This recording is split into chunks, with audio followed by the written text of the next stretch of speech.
হরিশ্চন্দ্রপুর ২ নম্বর block এলাকার পিছিয়ে পড়া আদিবাসী এলাকার উচ্চ বিদ্যালয় ভুনা আদিবাসী হাই স্কুলে আদিবাসী ছাত্রছাত্রীদের জন্য কম্পিউটার প্রদান করলেন রাজ্য বিদ্যুৎ পর্ষদ। এছাড়া বিদ্যুৎ নিয়ে এদিন সেফটি ও সিকিউরিটি সংক্রান্ত প্রশিক্ষণ দেওয়া হয় আদিবাসী ছাত্রছাত্রী এবং অভিভাবকদের।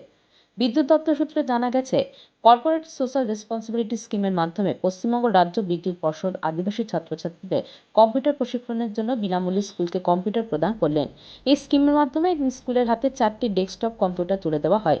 অনুষ্ঠানে উপস্থিত ছিলেন হরিশ্চন্দ্রপুর বিদ্যুৎ দপ্তরের অ্যাসিস্ট্যান্ট ইঞ্জিনিয়ার প্রদীপ কুমার দাস সহ অন্যান্য আধিকারিকরা।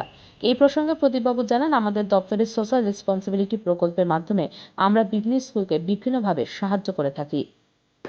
আমরা আজকে ভুনা আদিবাসী হাই স্কুলে এসেছি।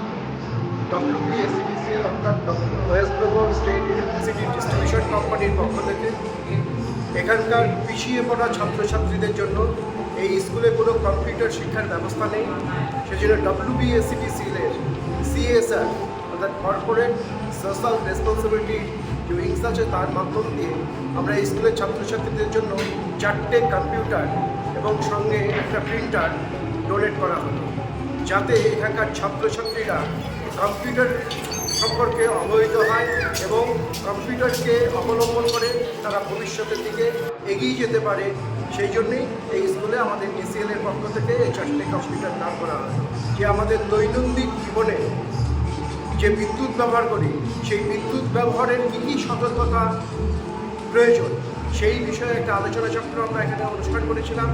সেখানে ছাত্র ছাত্রী এবং শিক্ষক মহাশয়রা অংশগ্রহণ করে এবং খুব সুষ্ঠু এবং সুন্দরভাবে সেই আলোচনা চক্রের মাধ্যমে বিদ্যুৎ ব্যবহারের যে সতর্কতা আমাদের প্রতিদিন দৈনন্দিন জীবনে বিদ্যুৎ ব্যবহারের যে সতর্কতা অবলম্বন করা প্রয়োজন সেটা খুব সুন্দরভাবে আলোচিত হয় এবং প্রত্যেকের এটা দৈনন্দিন জীবনে কাজে আসবে, বিদ্যুতের অ্যাক্সিডেন্ট কমাবে এ বিষয়ে আমরা সুনিশ্চিত।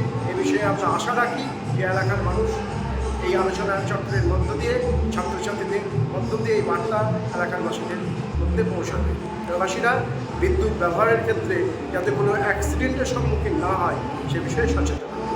মাধ্যমে জানতে পারলাম যে এই স্কুলে যত ছাত্রছাত্রী আছেন তাদের বাড়িতে তাদের মধ্যে 7 জনের বাড়িতে কোনো বিদ্যুৎ নেই। তো এটা আমরা ব্যক্তিগতভাবে আমাদের অফিসের সমস্ত কর্মীরা মিলে ঠিক করেছি। এর মধ্যে যে 3 জন ছাত্রছাত্রী একদম গরিব ও মেধাবী আছে, তারা আমাদের নিজেদের ব্যবস্থাপনায় তাদের বাড়িতে আমরা বিদ্যুৎ পৌঁছে দেওয়ার ব্যবস্থা করব।